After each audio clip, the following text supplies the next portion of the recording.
That was a long gospel reading.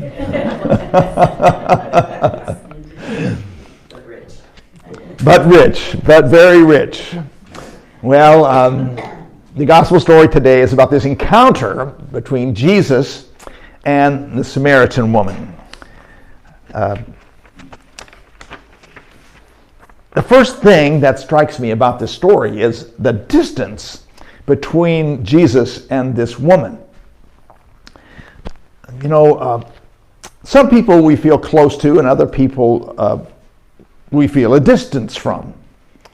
The people that we're around all the time, our family and our friends, we feel close to usually.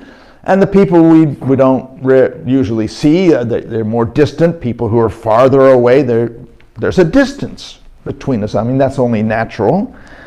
But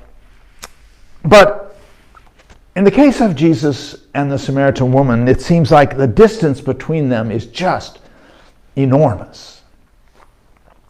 Jesus is outside the city of Sychar, which is in Samaria, a foreign land to Jewish people, basically. And it's noon. It's hot. Jesus is tired out from his journey. He's resting there by the well. The disciples have gone into town to find something to eat, and Jesus is just waiting for them to come back. He's thirsty. It's been a long walk. But he can't get any water because he doesn't have a bucket, and the well is deep. So he's waiting. And a woman appears from the village with a bucket and comes out to get some water. And immediately we know that there's a distance between her and Jesus. Not a physical distance necessarily, but a cultural distance. For one thing, she's a Samaritan and he's a Jew. And Samaritans and Jews do not have anything in common. They keep a distance from each other. There's a racial divide that goes back generations and generations of distrust. And for another thing, she's a woman and he's a man. And in Jesus' time, men simply don't talk to women, especially when they're alone. The patriarchy forbids it. And especially a righteous man, a religious man like Jesus obviously is, would never speak to a woman. And not only is she a woman, but she is a forbidden woman. You know how she's coming out with her bucket in the middle of the day, in the heat of the day, the worst time of the day to go out. Well, why doesn't she come with the other women? They come out in the morning when it's cool and in the cool of the evening to get water. Well, she can't come out with them because she's been ostracized. She's been rejected. She's an outcast. The other women refuse to talk to her. She's a prostitute. And Jesus is a religious Jew, a man who must keep his distance to keep himself from being tainted by accusations. So the distance between these two human beings, even though they're near each other physically, the distance is vast as an ocean. Nevertheless, when she comes up, Jesus says to her, "Give me a drink."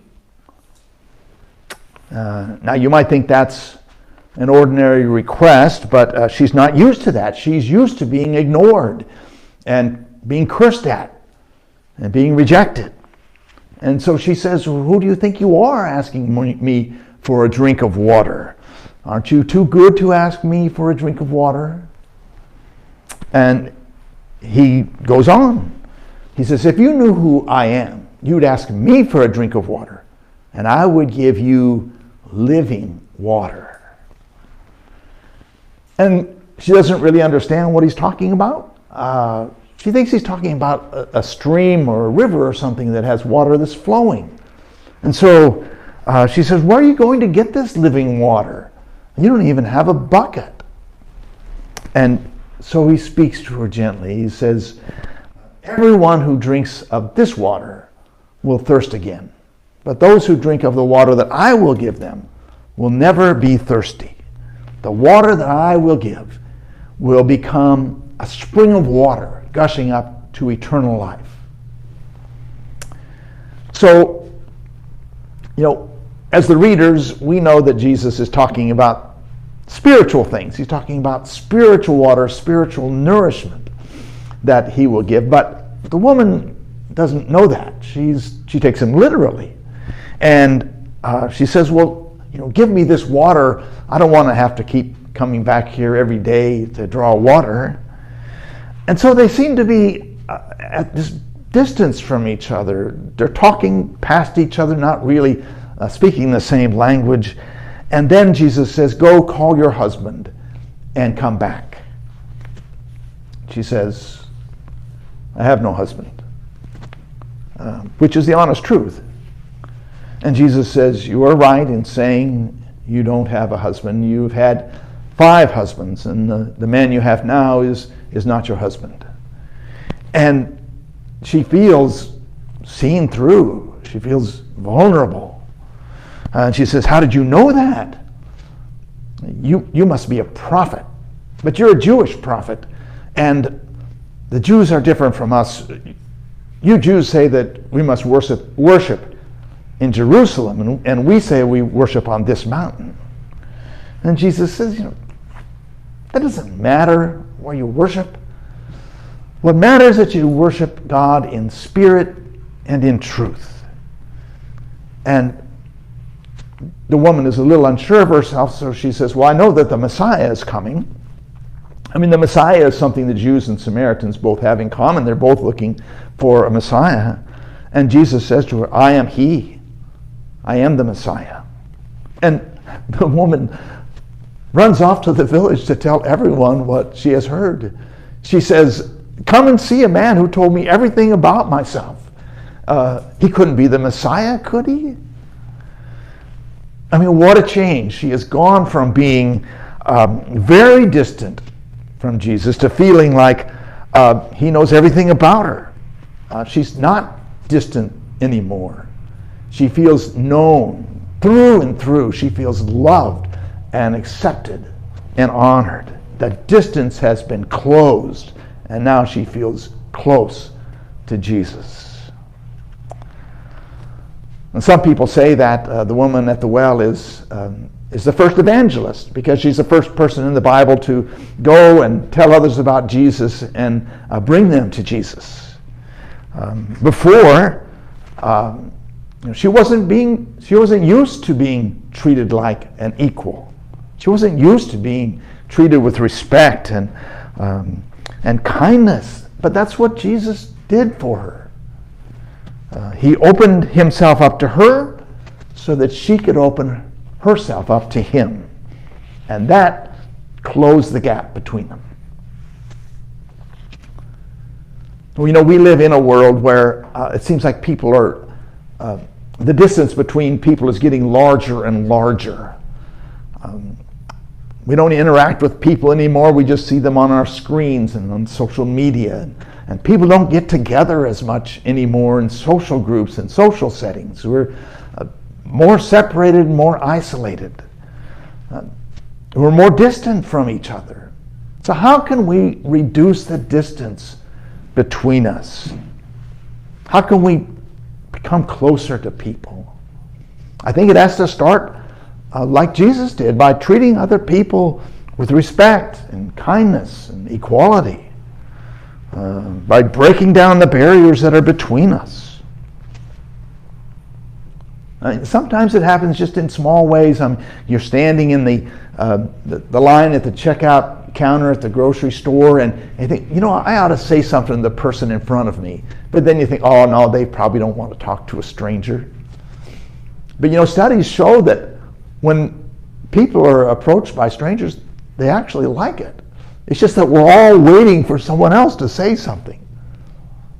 We can close the distance if we just are a little more brave. I'm not saying we have to be close to everybody. I mean, we have to keep our personal boundaries. We can't love everyone all the time. And some people are so toxic that we need to keep a distance from them. But for most people, we can shorten, we can narrow, we can close the distance and be closer. And we do that by following Jesus' example with respect and with kindness and with honesty. Yesterday, I was at a funeral for a friend of mine, Kent Edmonds. He was a member of the Bremerton Symphony Chorale, like I am, and I knew him through the chorale. And he was so beloved by everyone that the whole chorale came to sing at his funeral. There's 52 people in the choir loft, and it must have been 300 or more, 350 people in the church. It was packed. And the pastor, Susie, told a story about Kent. When Susie and her family moved to town, they happened to move in not far from Kent and Therese, where they lived, and they would often see each other and get together across the fence and so forth. And Susie had this little boy, he's 8 years old, and he's one of those little boys that he learns by doing stuff with his hands, you know. He didn't want to read books, he wanted to pound nails with a hammer. And she didn't know what to do with him, but she got this idea. She says, she went to Kent and she said, do you think my little boy could come and help you in your shop? I think he would really benefit by, being around a man with tools. And Kent said, sure, bring him over. So she brought him over, and Susie said, my little boy would like to work for you here. And Kent is this big, tall guy. He's like 6'2", and big shoulders and a big jaw. He had a big jaw. And he said, well, first thing you have to do when you're getting a job, you have to ask the boss for a job. So what you say is, I'd like to have a job, and you shake the boss's hand. Can you do that? So the little boy shook his hand and said, can I have a job? And Kent said, yes, I need someone to pick up around the shop. And you come over here in the afternoon, and you sweep up all the sawdust, and you pick up all the scrap wood, and you put them over in that box over there. Now, the second thing you need to do when you get a job is you need to negotiate your pay. You need to ask the boss, how much does this job pay? Can you do that? Little boy says, how much does this job pay? And Kent said, I'll pay you 50 cents every time you clean up my shop. So they started into this arrangement that summer. The little boy came over every afternoon and cleaned up the shop. Kent gave him his 50 cents, and the boy just shined. I mean, this was something that he could really do. And Kent let him pound nails with a hammer and build stuff out of the scraps, and use the planes and the spoke shaves, and it was really good for this little boy to find some way where finally he was good at something. So to me, that's an example of a distance between a little boy and a grown man that was brought down to nothing. They became close, this 75-year-old man and this 8-year-old boy, because Kent knew how to treat him with respect, like an equal almost.